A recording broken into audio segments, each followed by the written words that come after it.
আল্লাহর হাবিব বলে, আল্লাহ এরা কে গো যাদের নিজের গালের গোশত নিজে টান্না টান্না খাইতেছি? আমার আল্লাহ বলে, বন্ধু এরা কারা জানেননি? এরা হলো দুনিয়ার ওই সমস্ত মানুষ যারা দোকানপাটে বসে বসে মানুষের গীবত করত, মুনাফিকি করত, চুগলখড়ি করত, তাদের নিজের গোশত নিজে টান্না টান্না খাইতেছি। আমার সমাজের মধ্যে দেখবেন যত ঝগড়া দেখবেন, ফসাদ দেখবেন, একমাত্র মুনাফিকদের কারণে স্বামী স্ত্রী দ্বন্দ্ব, মুনাফিকের কারণে বউ শাশুড়ি দ্বন্দ্ব, মুনাফিকের কারণে রাজা প্রজার দ্বন্দ্ব, এই মুনাফিকের কারণে সংসার শেষ হয়ে যায়।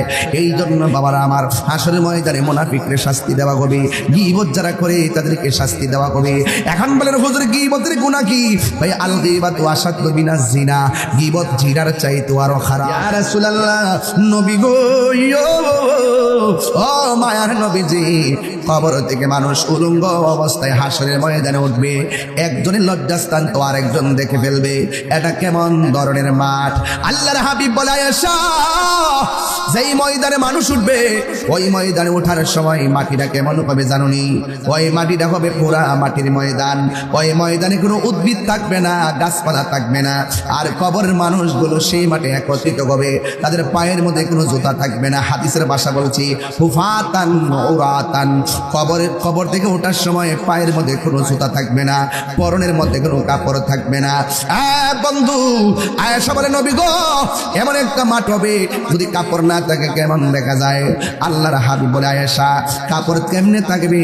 তারা কবর থেকে ওঠানোর সময় কাঠটা পাকা করে ওঠানো হবে, চেহারাটা থাকবে সূর্যের বরাবর, মাথার 8 বিঘা উপরে সূর্যটা এমন ভাবে থাকবে যেই মাত্র চোখের মধ্যে সূর্যটা লাগবে মাথার খুলিটা আস্তে করে ফেটে যাবে, মগজগুলা বাতের মারের মতন ছিটে ছিটে পড়বে, সবার জবানের ভিতরে থাকবে ইয়া নফসি ইয়া নফসি ইয়া নফসি। এক হিন্দু মেয়ে মুসলমান হলো, তারা জিজ্ঞেস করলাম, তুমি কেন মুসলমান হয়েছ?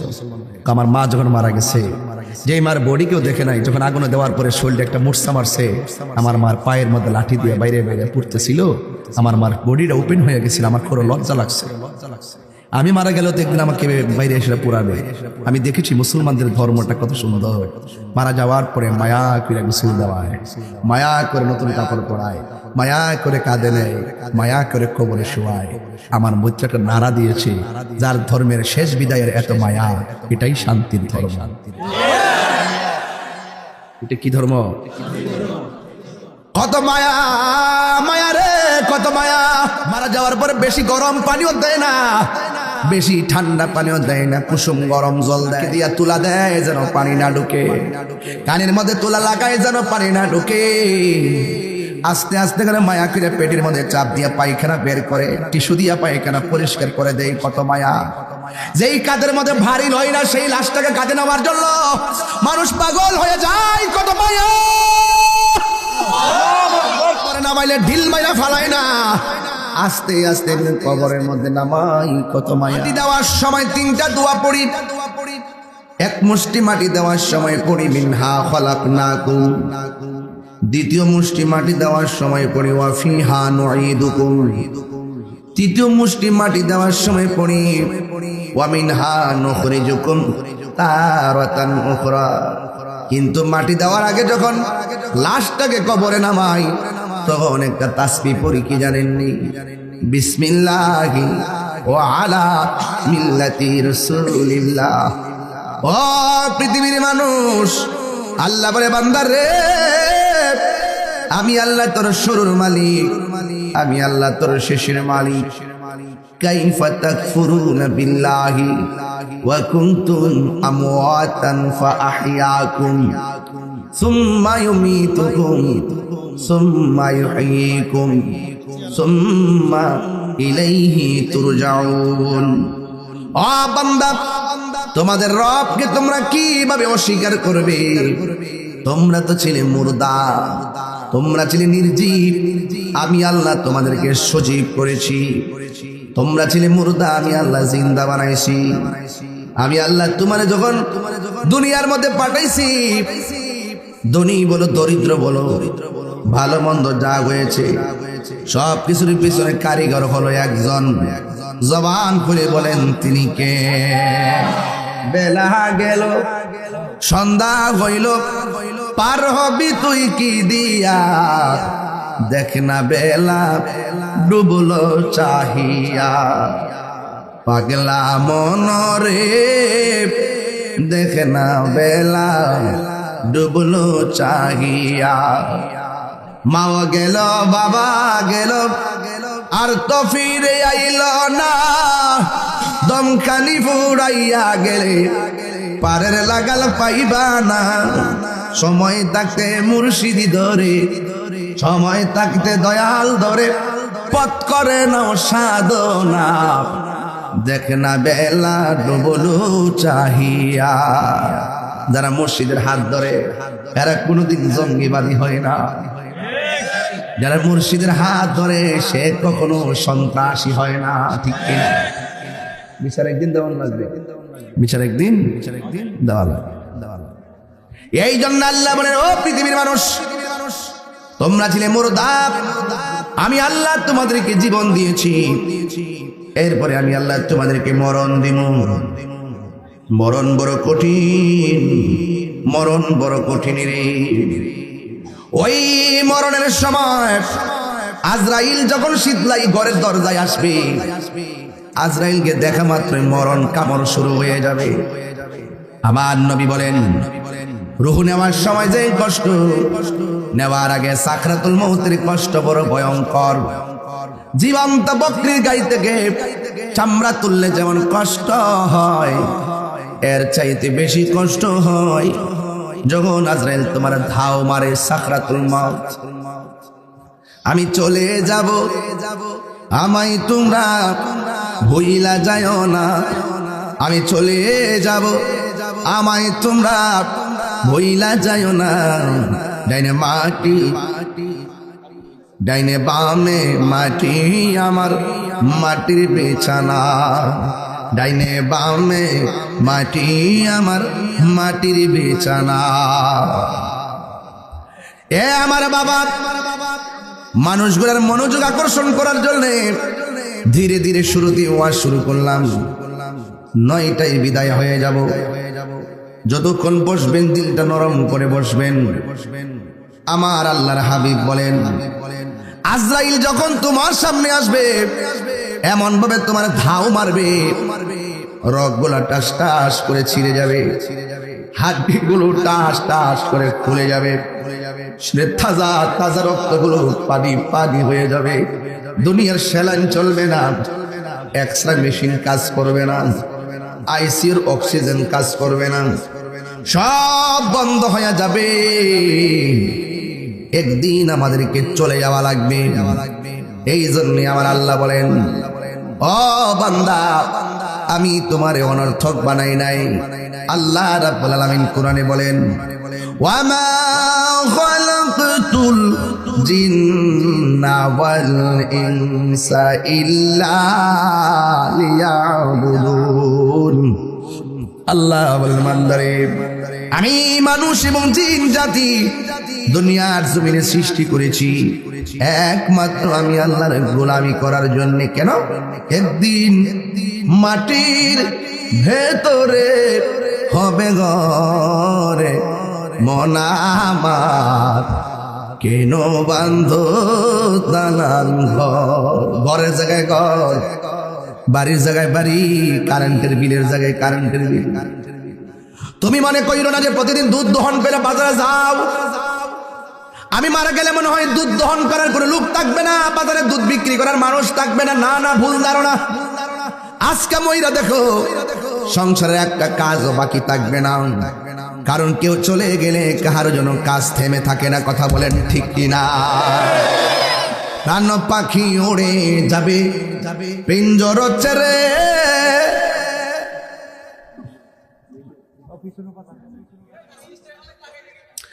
ধরা দামে সবই রবে। পল্লী বন্ধু এরশাদ, রংপুর বাড়ি, একই সঙ্গে রাজনীতি করছে বড় 3 দল না, আওয়ামী লীগ, জাতীয় পার্টি, বিএনপি। এরশাদ কে আছে? বাজান আছেও, কেউ থাকতো না, সবাই চলে যাবে। কেউ থাকবে না। আপনি কিছু রেখে যান, এটা থাকবে। এই যে এরশাদ সাহেব শুক্রবারের জুম্মার ছুটি, এটা তিনি করেছেন। কথা কোন ঠিক কিনা? সংবিধানে বিসমিল্লাহ, এটা শহীদ রাষ্ট্রপতি জিয়া রহমান করেছেন। তথ্য এইভাবে আছে আমাদের। কথা বলেন ঠিক কিনা? ইসলামী ফাউন্ডেশন শেখ মুজিবুর রহমান সাহেব করেছেন। ভালো যেটা রেখে গেছেন আমরা ইতিহাসে পাই। আপনি ভালো কিছু রেখে যান, সব কর্ম মানুষ ভুলে যাবে, যা রেখে যাবেন তা মানুষ মনে রাখবে। আছে চলে গেছে না ভাই? এখন যারা এই গত পরশু দিন দেখলাম আমাদের খালেদা জিয়া, তিনি খুব অসুস্থ শুনছিলাম। অনেক মানুষ দোয়া করেছেন। কেউ থাকবে না? থাকবে? কেউ থাকবে। বলছে ফুলের সৌরভ, আরে তাহিরি মারা গেলে এই মাহফিল বন্ধ থাকবে না। আজকে মাগরিবের পরে এশারের পর হাজার হাজার মানুষ, ওই আমি চলে গেলে আমার ইউটিউবের ওয়াজগুলো বাজবে। কথা কোন ঠিক কিনা? ইউটিউবে ওয়াজগুলো বাজবে। যদি ভালো কথা বলে যাই, এগুলো মানুষ শুনবে, দোয়া করবে। কথা কোন ঠিক নেই? প্রাণ পাখি উড়ে যাবে, পিঞ্জর ছেড়ে, ধরা দামে সবই রবে, তুমি যাবে চলে। বন্ধু বান্ধব যত, মাতা পিতা তারা শত, হয়ে যাবে সবই তোমার পরে। মন আমার কেন বান্ধ দালান ঘর রে, মন আমার কেন বান্ধ দালান ঘর। একটা জবানও বন্ধ রাখবেন না, আমার বক্তব্য কেউ রাজনৈতিক গন্ধ খুঁজবেন না। আমি সাদাকে সাদা বলি, কালোকে কালো বলি, যা বাস্তব তা বলি। একটা কথা মনে রাখবেন, ফুলের সৌরভ মানুষের গৌরব চিরদিন থাকে না। ঠিক না বেঠিক রে ভাই? এই জন্য পেশি শক্তি চলবে না, বংশের জোর চলবে না। মানুষের সঙ্গে ভালো ব্যবহার করেন, আপনি চলে যাওয়ার পরও মানুষ তোমার জন্য দোয়া করবে। ঠিক নি রে ভাই? রাস্তার বাধা দিয়েন না, বেড়াগিরি দেখেন না। আজকে যে রাস্তা বাধা দিতেছ, আরেকদিন তুমি নিজেই কিন্তু আরেক বাপের রাস্তা দিয়ে চলতে হবে। না আসমান দিয়ে চলবা।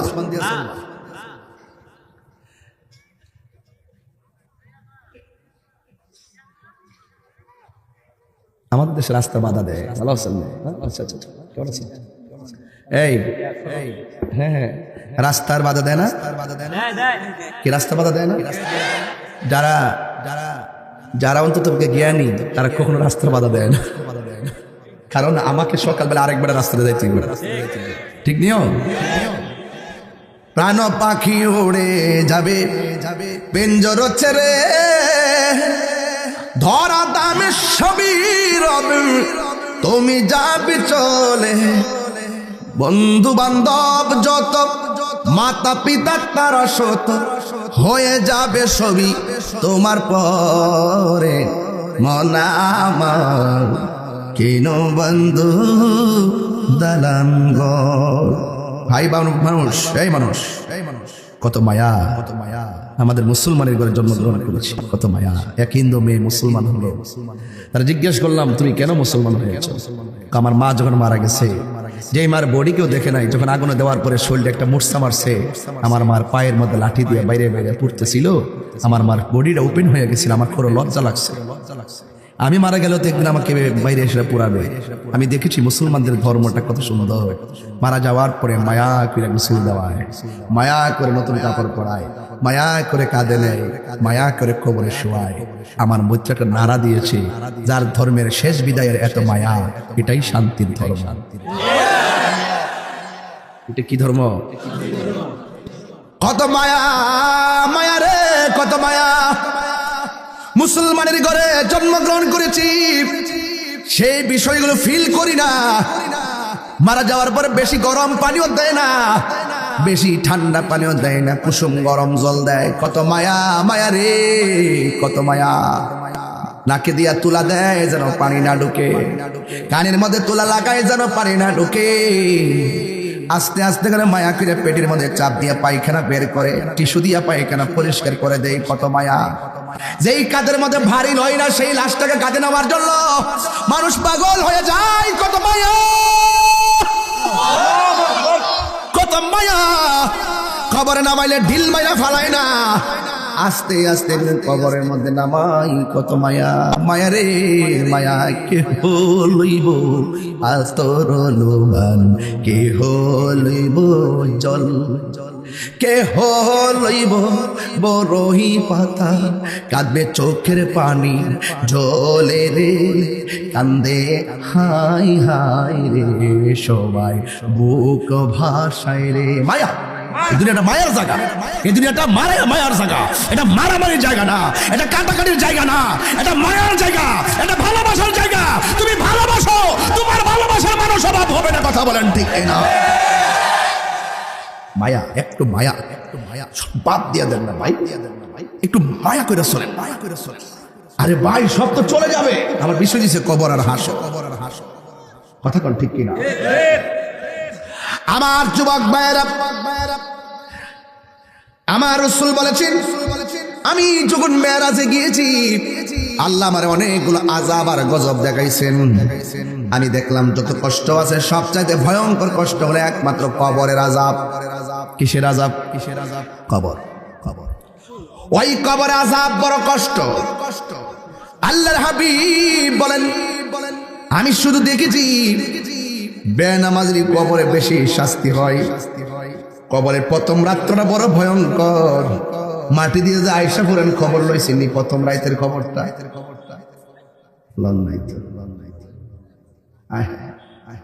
দলিল পড়েন না কিছু পাইবেন? দলিল পড়েন, দলিল গুলোকে জিন্দা কবর বানাইলেন। পাইতেন নাকি? পাইতেন নাকি? পাইতেন না আবার, পাইতেন না আবার, জায়গা দেখেন না কবর, দেখেন না কবরের প্রথম রাত্রে প্রথম আযাব হইল শীতলাইয়ের কবরে ডান পাশের মাটি যাবে পৃথিবীর এক প্রান্তে, বাম পাশের মাটি যাইবো আরেক প্রান্তে। দুই পাশের মাটি এসে এমন ভাবে চাপ দিব, দুই পাশের হাড্ডি গুলো একটার ভিতরে একটা ঢুকাই দিবে। তখন বান্দা কইবা, আল্লাহ নামাজ না ফিরাইলে কবরে এমন আযাবটা দিবা, আগে যদি জানতাম নামাজ ছাড়তাম না। আল্লাহ তুমি আবার ফাড়াও, আমরা নামাজ পড়ুন, রোজা রাখুন, তোমার কথা শুনবো। আল্লাহ কি কই শুনবেন? শুনবেন। আল্লাহ কয় এমন তো না, আল্লাহ কি কই শুনতেন না? বুঝে উত্তর দেন না।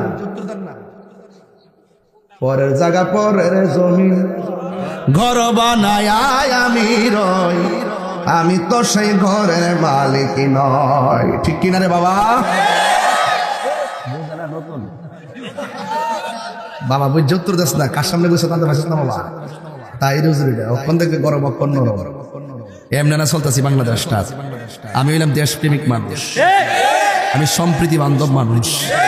আমার কত হিন্দু মন্দিরে যাবে, বৌদ্ধ পে করায় যাবে, খ্রিস্টান গির্জায় যাবে, মুসলমান মসজিদে যাবে। আমরা হিন্দুদেরকে নিরাপত্তা দিব, তারা তাদের ধর্ম পালন করবে, তারা তাদের পূজা পূজা করবে, আমরা নিরাপত্তা দিব। তবে আমাদের কাজ হলো দাওয়াত দেওয়া। যদি তারা ভালো লাগে কালিমা ফিরা মুসলমান হবে, কিন্তু তাদেরকে আমরা আঘাত করব না। এই দেশটা সুন্দর দেশ, এমন দেশ আপনি জায়গা দেন। সব প্রত্যেকটা দেশে দেখেন ধর্মের বিষয় নিয়ে বহুত মারামারি আছে, কিন্তু আমার দেশটা এমন একটা দেশ, সম্প্রীতি বান্ধব দেশ, এমন নিরাপদ। আমরা ভিন্ন ধর্মের 94% মুসলমান হওয়ার পরও আমরা হিন্দুদেরকে এমন ভাবে রাখি, 32টা দাঁতের ভিতরে জিহ্বাটা যেমন নিরাপদ, আমার দেশের মানুষের কাছে অন্য ধর্মের মানুষগুলো তার চাইতে তার বেশি নিরাপদ। এটার নামই বাংলাদেশ। আমি এখানে কাজ করি, আমি প্রশাসন মানে গতকালও তো আপনাদের ব্রাহ্মণপাড়ার সম্মানিত ওসি মহোদয়ের সাথে আমি ব্যাডমিন্টন খেলেছি। এটা কি খারাপ লাগছে? এটাই বাংলাদেশ, এটাই বাংলাদেশ। আপনি যেভাবে চালাবেন সেভাবে চলবে। প্রশাসনের কোনো দোষ আমি দেখি না, প্রশাসনের দোষ দেন। প্রশাসন যে ক্ষমতায় আসে প্রশাসন থাকে, প্রশাসনকে সেই ব্যক্তি বাধ্য করে আপনি এটা করেন ওইটা করেন। তাদেরকে যদি স্বাধীন করে দেওয়া হতো আর নীতিগত ভাবে তাদেরকে ছেড়ে দেওয়া হতো, তাইলে ওরা সমাজকে ঠিক করে ফেলতে পারত। বালাও সবচেয়ে খারাপ হলেন নেতারা, যখন যে আইব ওই প্রশাসনকে তাদের দাস বানায় রাখে, জোর করে মামলা দেওয়া হয়, না নেওয়া হয়। কথা বলেন ঠিক না বেঠে?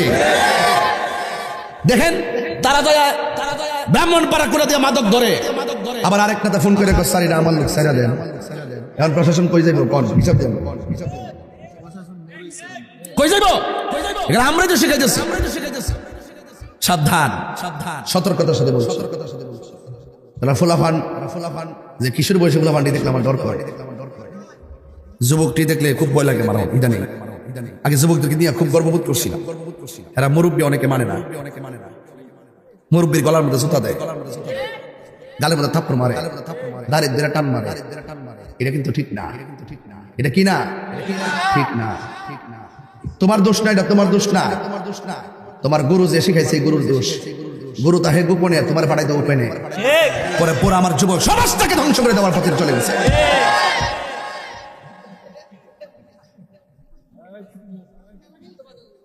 তবে যুবকদেরকে নিয়ে আমি গর্ব করি। যুব সমাজ যদি ভালো কিছু লড়াই করে আমি তাকে স্যালুট দিই। বিপদে যাবেন না। আপনি যে কখন কি করেন, এই সময়টা বড় দামি সময়। যৌবন যার যুদ্ধে দেওয়ার সময় তার, তবে যুদ্ধটা যেন হয় দেশের জন্য, যুদ্ধটা যেন হয় ধর্মের জন্য। কথা বলেন ঠিক না ঠিক? যেই যুদ্ধের মাধ্যমে দেশের ক্ষতি হবে, ধর্মের ক্ষতি হবে, সম্প্রীতির ক্ষতি হবে, সেই যুদ্ধ আমরা চাই না। কথা বলেন ঠিক না ঠিক? কথা কি পরিষ্কার? বুঝতে পেরেছেন নাকি কষ্ট দিচ্ছে আপনারা? কিছু কিছু ফুল আমার সাফা বাংলা, আমার খুব মায়া লাগে দেখলে। এই বয়স তো সাফা বাংলার কথা না, ওরা টায়ার ফুরায় ডেন্ডি বানায় খায় অনেকে। এই ফুলাবান স্যার আমাদের নূর থাকবে, আমি কালা মানুষ না, দেখলে একটা মায়া লাগে না? আমি নেশা করি না, আমি কি করি না, কথা কি করি না, নেশা করে আমার মনের ভিতরে উৎফুল্ল আছে। আমি সুদ খাই না, আমার ভিতরে একটা উৎফুল্ল আছে। আমি মা বাপরে কষ্ট দেই না, আমার ভিতরে একটা উৎফুল্ল আছে। আমি কাউরে ঠকাই না, আমার ভিতরে একটা উৎফুল্ল আছে। এবং আমি কোনো ধরনের সন্ত্রাসী করি না, আমার ভিতরে উৎফুল্ল আছে। ভিতরে যার এত উৎফুল্লতা, চেহারার মধ্যে তা বেশি উঠবে। এই জন্য আমার বিরুদ্ধে যে যাই বলুক না কেন, সামনে আসলে বলে হুজুর একটা সেলফি তুলে।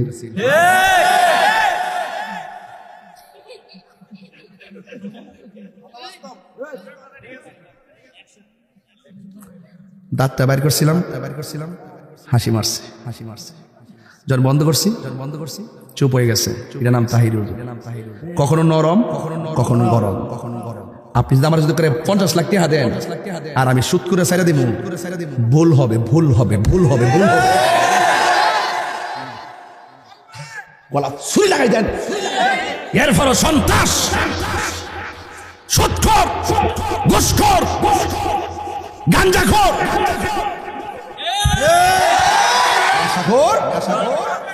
নেশা চলবো। আগুন ধরে দেখা শরীরটা। বাজান, বাবাজান, বাবা, বাবা চলবো। আরে আরে আরে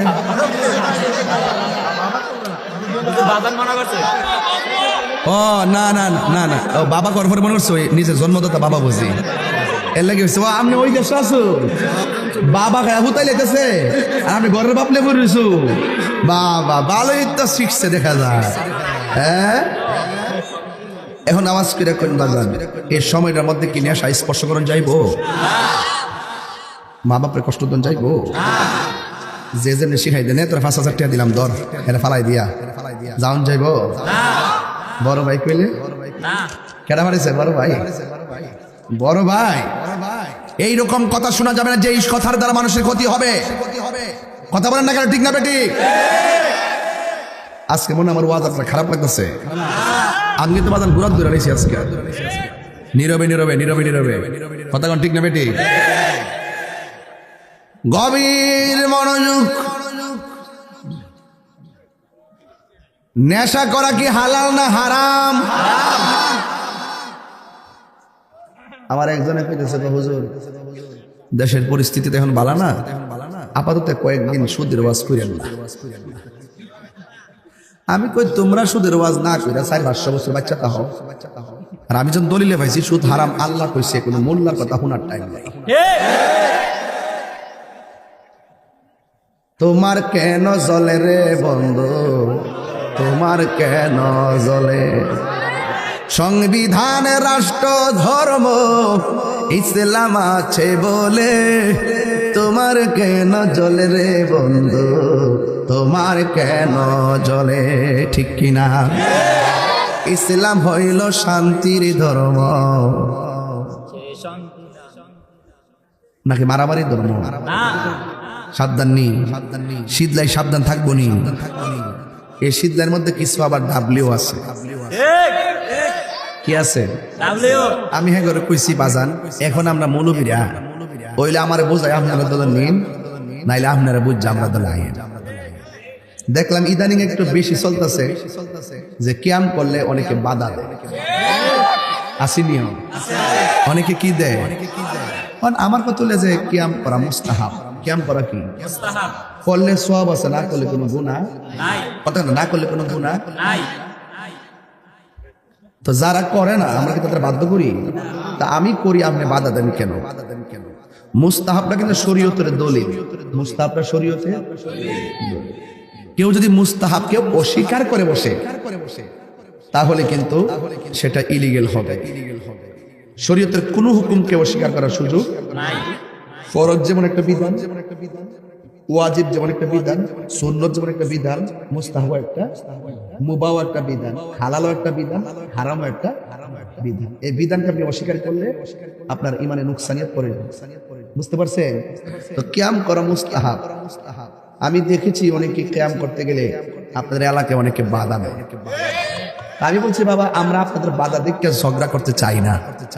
আপনারা কাজ করেন, যদি এই ব্রাহ্মণ পাড়ার মধ্যে যদি কেউ থাকে, আসুন একটা কাগজ দেওয়া বসি, বয়সা আপনি একটু লেখেন আপনি কিয়ামের বিপক্ষে, আমি কিয়ামের পক্ষে, কি কি শর্ত আছে সবগুলো নিয়ে আমরা ইনশাল্লাহ ব্রাহ্মণপাড়া থানায় বসি, বৈশাখ সুন্দর ক্রিয়া এটার একটা সমাধান করি।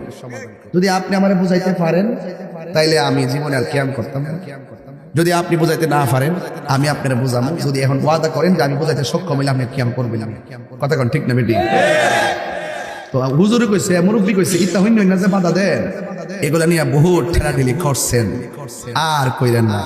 আমি এবার মনে করছিলাম মোল্লাটি মনে হয় একটু ইসলামটা বুঝবো, বুঝা মনে হয় একটু মিলদিল কইরা ম্যানেজমেন্ট কইরা একটা প্ল্যাটফর্ম তৈরি করব, বরং এটা না কইরা 65% সুন্নিদেরকে মাইনাস কইরা এরা চাইছিল যে আলাদা একটা গ্রুপিং কইরা ক্ষমতা যাওয়ার জন্য। ও নিজেদের মধ্যে যদি গ্রুপিং থাকে ক্ষমতাকে করণ যাব, আই মাসের সবাই মিললে সংসদের কোনা কানা দিয়া থামন যাবে, বুঝলেন না? কারণ এরা নিজেরাই যেহেতু রাজনীতি নিয়ে কাজ করতেছে, তাদের নিজের কখনো নিজেরা কোরাল মারতেছে। দেখবেন এদের মধ্যে 4-5টা গ্রুপ হয়ে গেছে। আমরা এখন সব এক, কথা বলেন ঠিক কিনা? আমরা সুন্নিরা কি 2 না 1? আমরা কেউ ডলার দিয়ে কিনতে পারে না, কথা কোন ঠিক না? আমরা সুন্নিরা সব সময় এক। এই জন্য সুন্নিদেরকে বলবো আপনারা সবাই এক থাকবেন, ঠিক কিনা বেটি? যাই হোক, কথা হইলো এটা, ধাক্কা ধাক্কি আমিও চাই না। যদি চাইতাম এতদিন অনেক কিছু হইতো, হইতো নি? ধাক্কা দিয়ে ফালা দেওয়া নেবে তাহিরি। ও নরম মানুষ দেখিয়া ওই দেখতে দেখে সিমন চাওয়া লাগিয়া ফল জালে কিন্তু খারাপ না।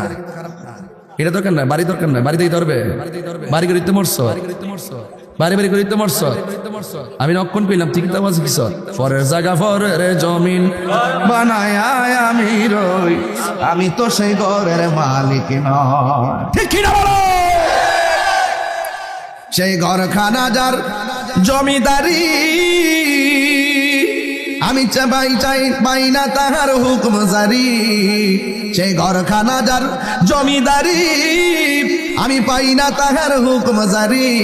আমি পাই না জমিদার রে দেখা, আমি পাই না জমিদার রে দেখা, মনের জ্বালা কারে কই, আমি তো সেই ঘরের মালিক নয়, ঠিক কিনা? 3 বেলা খাইলে তো সেলা রক্তাটিয়া দেখতে করতে। আমার যুবক ভাইরা, কবরের কথা বলছিলাম, 2 পাশের মাটি আপনারা ধাক্কা মারবে, হাড্ডিগুলোর গোড়া বানায় ফেলবে। এখন প্রশ্ন হলো হুজুর কতদিন পর্যন্ত মাটি চাপা দিবে? আপনি ভাববেন না যে প্রথম রাত্রে চাপা দিছে শেষ হয়ে গেছে, না না, কিয়ামত পর্যন্ত কবর এমন আপনার সঙ্গে আচরণ করবে। কিয়ামতের ঘন্টা যেদিন বেজে যাবে, আমার নবী আপনার নবী বলেন মানুষদেরকে উলঙ্গ অবস্থায় হাসরের ময়দানে ওঠানো হবে। আয়েশা সিদ্দিকা বলেন, ইয়া রাসূলুল্লাহ, নবী গো, ও মায়ার নবীজি, কবর থেকে মানুষ উলঙ্গ অবস্থায় হাসরের ময়দানে উঠবে, একজনের লজ্জাস্থান তো আরেকজন দেখে ফেলবে। এটা কেমন ধরনের মাঠ?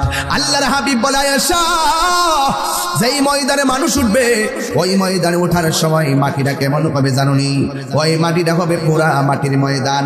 ওই ময়দানে কোনো উদ্ভিদ থাকবে না, গাছপালা থাকবে না। আর কবরের মানুষগুলো সেই মাঠে একত্রিত হবে, তাদের পায়ের মধ্যে কোনো জুতা থাকবে না। হাদিসের ভাষা বলছি হুফাতান উরাতান, কবর থেকে ওঠার সময় পায়ের মধ্যে কোনো জুতা থাকবে না, পরনের মধ্যে কোনো কাপড় থাকবে না। বন্ধু আয়েশা বলে, নবী গো, এমন একটা মাঠ হবে যদি কাপড় না থাকে কেমন দেখা যায়? আল্লাহর হাবিব বলে, আয়েশা কাপড় কেমনে থাকবে? তারা কবর থেকে ওঠানোর সময় কাঠটা পাকা করে ওঠানো হবে, চেহারাটা থাকবে সূর্যের বরাবর, মাথার 8 বিঘাত উপরে সূর্যটা এমন ভাবে থাকবে যেই মাত্র চোখের মধ্যে সূর্যটা লাগবে মাথার খুলিটা আস্তে করে ফেটে যাবে, মগজগুলা বাতের মারের মতন ছিটে ছিটে পড়বে, সবার জবানের ভিতরে থাকবে ইয়া নফসি ইয়া নফসি ইয়া নফসি। আমার নবী বলে, আয়েশা রে, একটা সেকেন্ডের জন্য তাকাইবার কোনো সময় পাবে না। ওই কঠিন মুসিবতটা বড় কঠিন। আল্লাহর হাবিব বলে, ওই কঠিন মুসিবতটার ভিতরে কেউ গিরা পানিতে থাকবে, কেউ হাঁটু পানিতে থাকবে, কেউ কোমর পানিতে থাকবে। ওই নদীর পানিগুলো কেমন হবে জানো নি? ওই আগুন যেমন গরম, ওই হাসরের ময়দানে যেই পানিটা হবে, এই পানিটা দুনিয়ার আগুনের চাইতে 70 গুণ বেশি গরম হবে। ওই পানির মধ্যে মানুষ একদিন নয়, 2 দিন নয়, 50,000 বছর দাঁড়ায় থাকবে। মানুষ ডাক দিয়া বলবে, আল্লাহ আর পারি না। শেষ পর্যন্ত আদম নবীও কথা বলার সাহস পায় না, ইব্রাহিম নবীও কথা চলে না, জাকারিয়া নবীর কথা চলে না, দাউদ নবীর কথা চলে না। একমাত্র আমার নবী বলবে, আল্লাহ তুমি হয়তো আমার উম্মতকে জাহান্নামে দাও আর না হয়ে জান্নাতে দাও। এইভাবে দাঁড় করে রাখো না, এটা তো সহ্য হয় না গো আল্লাহ, বিচার করে প্রক্রিয়া শেষ করে ফেলাও। যার কথার দ্বারা হাসরের ময়দানে বিচারের কাজটা শুরু হবে তিনি আর কেউ নয়, তিনি হলো রাহমাতুল লিল আলামিন। নবীর কথায় বিচার শুরু হবে। এখন প্রশ্ন হলো, বিচার যখন শুরু হবে, আমার নবী আপনার নবী বলেন, এক শ্রেণীর মানুষ তারা নিজের নখগুলাকে আমার আল্লাহ তামার নখ বানায় দিবে।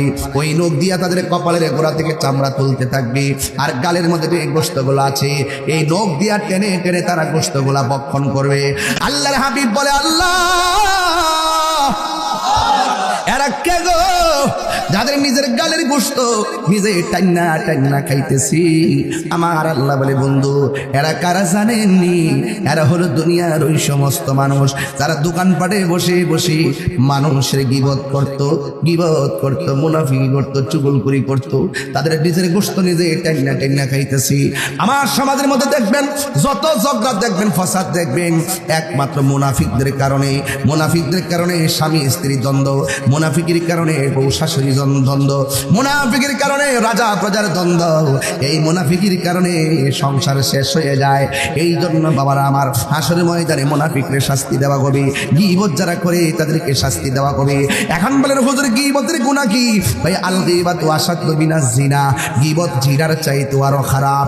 আর মুনাফিকদেরকে আমার আল্লাহ জাহান্নামের সর্বনিম্ন স্তরে রাখবে। ইন্নাল মুনাফিকিনা ফিদ দারকিল আসফালি মিনান নার।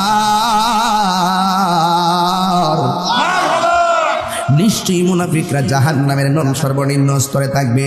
সব মানুষ নাফসি নাফসি বলে কাঁদবে গো। এক শ্রেণীর মহিলা, আজকের মাহফিলে মহিলা আছে না নাই? ও আমার মা বইলা দিয়া যায় গো, মা বইলা দিয়া যায়। হাসরের ময়দানে কিছু কিছু মহিলাদেরকে পাগুলো গাছের মধ্যে বান্ধা মাথার চুলগুলো নিচে ঝুলাইয়া রাখা হবে। এবার নবী জিজ্ঞেস করে, আল্লাহ গো এই নারীদেরকে এমন ভাবে বাইদা মাথা কেন ঝুলাইয়া রাখছেন? এবার আল্লাহ বলে, বন্ধু এরা কারা জানেননি? এরা হলো দুনিয়ার বেপরদা নারী। এই জন্য আমি শীতলের মা বোনদেরকে বইলা যায়, নামাজ যেমন ফরজ, রোজা তেমন ফরজ, পর্দাও তেমন ফরজ। আমরা ফরজের পাবন্দি চাই কি চাই না? এই জন্য আমার নবী বলেন, হাসরের ময়দান অনেক কঠিন হবে। ওই কঠিন মুসিবতে সর্বপ্রথম হিসাব নেওয়া হবে নামাজের হিসাব। এই নামাজ পড়বেন বাবার আমার। এরপরে আমার নবী বলেন, হাসরের ময়দানে কিছু কিছু পোলাপান, কিছু কিছু সন্তান যাদের গায়ের মধ্যে জাহান্নামের আগুনের শিকল পরানো হবে। রাসূলুল্লাহ ডাক দিয়ে কয়, ইয়া আল্লাহ গো এরা কে গো যাদের গায়ের মধ্যে আগুনের শিকল লাগায় রাখা হয়েছে? আল্লাহর হাবিব আল্লাহ ডাক দিয়ে কয়, ও বন্ধু এরা কারা জানেননি? এরা হলো দুনিয়ার ওই সমস্ত সন্তান যারা মা বাবার মনে কষ্ট দিয়েছে, বাবার মনে কষ্ট দিয়েছে। এখন আপনারা আওয়াজ করেন, দুনিয়া যাই করবেন বিচার আছে না নাই? ফামান ইয়ামাল মিসকালা যাররাতিন খায়রান ইয়ারা ওয়া মান ইয়ামাল মিসকালা যাররাতিন শাররান ইয়ারা। যারা যারা পরিমাণ, যারা দুনিয়ার জমিনে যারা যারা পরিমাণ ভালো কাজ করবেন, আল্লাহ রাব্বুল আলামিন তাকে যারা যারা পরিমাণ প্রতিফল দিবেন। আর যারা যারা যারা পরিমাণ খারাপ কাজ করবেন, আল্লাহ রাব্বুল আলামিন যারা যারা পরিমাণ প্রতিফল দিবেন। এই জন্য দুনিয়ায় প্রকাশ্যে আর গোপনে যাই করো না কেন, যা কেউ দেখে না, দেখে কে? ওয়ালামু আন্নাল্লাহা মাআল মুত্তাকিন।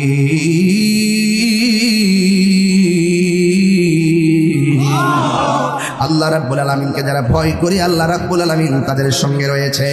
এই জন্য আমার যুবক ভাইয়েরা গো, সর্বপ্রথম হিসাব হবে নামাজের ধারা। আল্লাহ আমি কেন দাঁড়াইতাম? আমি তো নামাজ পড়ছি। আল্লাহ কই তুমি মিথ্যা বলেছো, মানুষ যেন তোমার মুসল্লি কয়, এই জন্য তুমি নামাজ পড়ছো। আল্লাহ আমি তো দান করছি, কই মিথ্যাবাদী। তোরা দানবীর কইবার লাগে দান করছস, আমারে খুশি করবার লাগে দান করস নাই। আল্লাহ বান্দা কই আল্লাহ আমি তো হজ করছি, কই মানুষ তোরা হাজি কইবার লাগে হজ করছস। জ্বালা জোরাই না, জ্বালা জোরাই না রে, যেদিন রবে তরবে তুমি, যেদিন রবে ধরবে তুমি, পালাইবার জায়গা পাবি না। জ্বালা জোরাই না, জ্বালা জোরাই না রে। বাঁচা যাবেন গা? কিরামান কাতিবিনা ইয়ালামুনা মা তাফআলুন।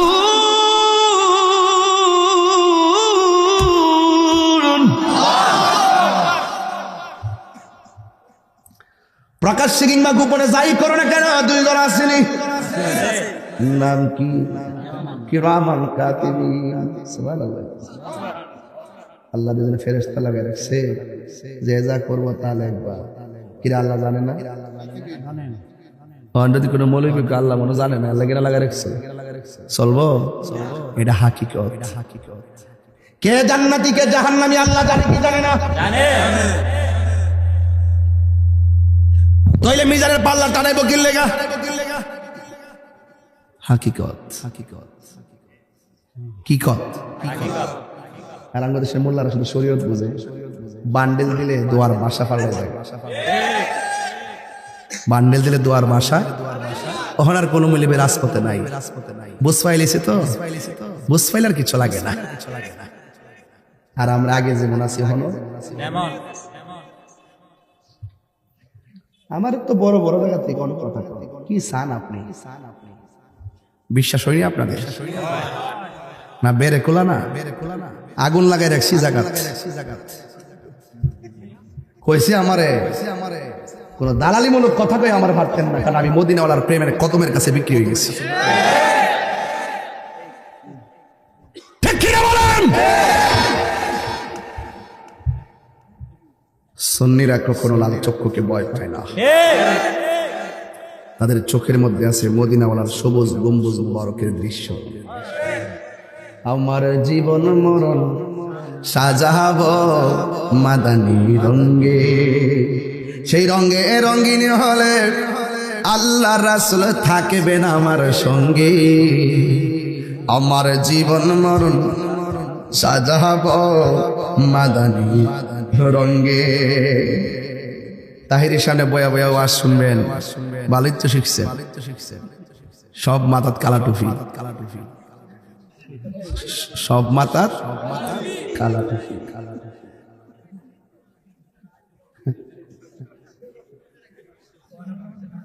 কি টুপি? সামনে যেন সাদা টুপি পাই। রাজি আছেন না নাই? একটা পাতলা টুপি নিয়ে আইলে কি খারাপ লাগতো? যাওয়ার সময় পকেটে ঢুকা নিতেন, মাহফিলের সৌন্দর্য তো টুপি না কি রাখতেন, সুন্দর লাগবে। আর নবীর সুন্নতটা মাথা থাকলে মাথা তো ব্রেনটাও তো ঠিক থাকে। আপনার দেন না ভাবেন যে আয়ে ফুরি ফটো আটতাম যাই মোবাইল টোবাইল টিভি মোবাইলে যে মনোযোগ এর অর্ধেক যদি নামাজে মনোযোগ হইতো প্রত্যেকটা ফলাফান ওলি হয়ে যেত।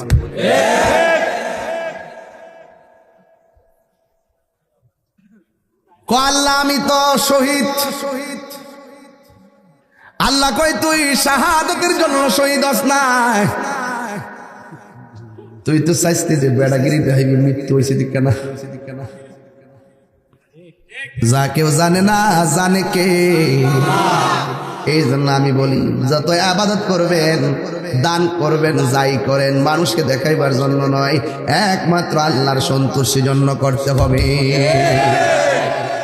কুরবানি গরু কিনার মধ্যে যে একটা প্রতিযোগিতা ছিল, হেমকি কিনছে 1.5 লাখ দামি 2 লাখ না কিনলে কি হয় নাকি? আর গোস্তরা জব করি তার গরুটা জব করি তোর দেখতে নিয়ে ফ্রিজের ভিতরে হান্দাই যায়। আর প্রথম কাইটি তাক রাইন দালাও রাইন দালা কোল্ডেটাকে বাক কইরা গরিবের নাকে গোস্তের গান লাগার আগে তার বাড়িতে তোমার গোস্ত নিশ্চিত করো। কথা বলেন ঠিক না বেটি? আজকে ইনসাফ উঠে গেছে, যারা জাকাত দেয় এরা 150 টাকা কাপড় দিচ্ছে, এক দোয়া দিলে এটা লুচি নিয়ে জায়গা, বালা কাপড়ও দেয় না।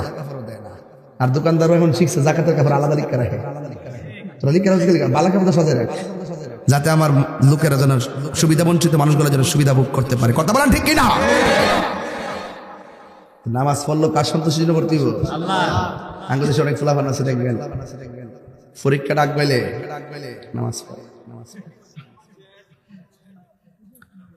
তোরে কোস না আমার কইবার লাগে সুযোগ দিতে ব্রাহ্মণ ফারা না ফাঁক না ও না মিলা সিদ্ধি ফাঁক না ব্রাহ্মণ বাড়ি মিলা সিদ্ধি করতে মিলে তোরকে মনে না মাস করে দেয় না দেখে লোন পড়তাছে জি বালারাজ দোয়া 1 ঘন্টার ভিতরে একটা হাসিলাম আর কি কইনে গেছিলাম আরে না ফাঁক না পরীক্ষা গেলে পরীক্ষার শেষ নামাজ, আবার রেজাল্টটা দেওয়ার 3 দিন আগ থেকে, আর রেজাল্ট শেষ নামাজ, 3 বন্ধু মিলে কই আল্লাহ হাবিবি কাম টু কক্সবাজার। আছে না নাই? আছে আছে না নাই? আছে না নাই? যা কেউ জানে না জানে কেনা ওয়া মাকারু ওয়া মাকারাল্লাহ ওয়াল্লাহু খায়রুল মাকিরিন।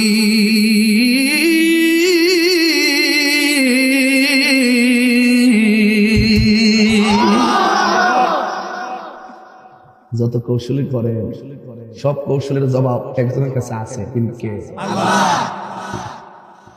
পালাইবার জায়গা পাওয়া যাবে। এরপরে সব নবীরা বলবে আল্লাহ তাড়াতাড়ি বিচারটা শুরু করো, কিন্তু আল্লাহ এমন কাহার হয়ে যাবে আল্লাহর কাছে কথা বলার মতন সাহস কারো। সব উম্মত দৌড়ায় যায় নবীর কদম বলে, ও গো দয়াল নবী দয়া করো না। সব নবীদের কাছে গেলাম কাজ হইল না, তুমি তোমার উম্মতের দূর কইরো না। আঙ্গুদেশে কিছু মৌলবী আছে ডাব্লিউ মৌলবী, ওই ডাব্লিউ মৌলবীরা কি কয় জানেননি? কয় হাসরের ময়দানে নবী সুপারিশ করবো, দূরের কথা নবীর জান লয় এই বলে ঠেলাঠেলি। আর জোরে করে নাউজুবিল্লাহ। হেরার থুতা আমার জুতা। নবীর হাসরের মানে সুপারিশ করার ক্ষমতা আছে না নাই? আর হাত তুলে কোন আছে না নাই? নবীর এই শাফাত করার ক্ষমতা দিয়েছে কে? আল্লাহ যদি দিয়ে থাকে আমাদের বাপদাদার ক্ষতি আছে। তাদের থুতা আমার, তাদের থুতা আমার। হাসরের ময়দানে নবী বলে কইব আমার নেকের পাল্লা বাড়ি হয় নাকি বদের পাল্লা বাড়ি হয়? নবী নাকি নিজের গুনার জন্য প্যারাশানি থাকবেন? এমন কথা যারা বলে তার ঈমান আছে? আর জোরে কোন ঈমান আছে? নামাজ পড়ো রে হুজুরি কলবে নামাজ পড়ো। এমপি মন্ত্রীরা সালাম দিলে নামাজ বাতিল, আর নবীরা সালাম না দিলে নামাজ বাতিল। যেই নামাজ ফেলে কবরে দাগ ফালাও, এই নামাজের ভিতরে আমার নবীর সম্মান খুঁজে নাও। কথা বলেন ঠিক না ঠিক? তা আমার নবী কবরে আসার ক্ষমতা আছে না নাই? কবরে কি ছবি না নবী? আর জোরে কোন ছবি না নবী? অনেকে কোন নবীর ছবি দেখাইব, বুঝছেননি? ছবি বিলিয়ে দেখাই, এই এদের আবার ফলোয়ারও কিন্তু আছে। ওই ড্রেসটা সাদা সুদা পরে থাকে তো, নামাজ কালামের বাপসা হাফিজি মাফিজি মাদ্রাসায় এমনি এমনি একটা লং ধরে ঢুকছে আর বলতেছে আমরা একবার ইসলামকে ধারণ করি না। মূলত তারা ইসলামকে ধারণ করে না, বরং তারা ক্ষমতাকে ধারণ করে। তারা ক্ষমতা পেয়ে গেলে ইসলামকে ভুলে যায়।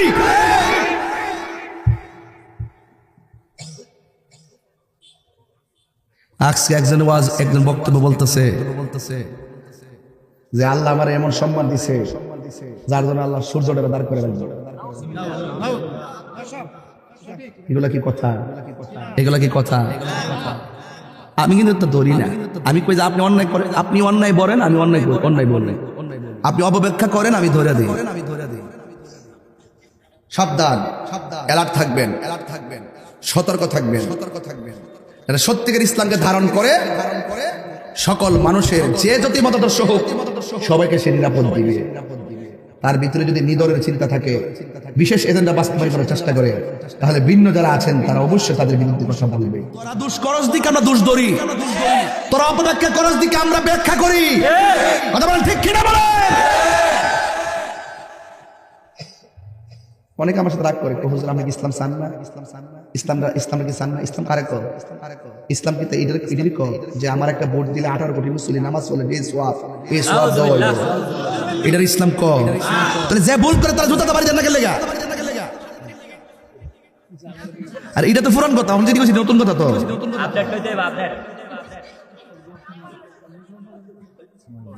আবার একজন কইতাছে মার রাব্বুকা, তোমার রব কি? ওমা দিনুকা, তোমার ধর্ম কি? ওয়াজটা কবর বলে জিগাইব তোমার দলের নাম কি? আচ্ছা আপনার এটা কি একটা বিনোদন না? এটা ইসলাম কইটা? এটা হলে কি আমি যে কোনো মূল্যে আমার ক্ষমতা দেখি বাজান রে ইসে বাঙ্গিস না। আমি একটু জানার মধ্যে আছি, বুঝছো? এটা বাংলা ইজ্জত বাঁচবো, দেশ দিয়ে গরম করে লিব, গাড়ি মরছে বালিশে। আমার কইবার লেগে কত মানুষ বই রইছে, কথা কন ঠিক নেই?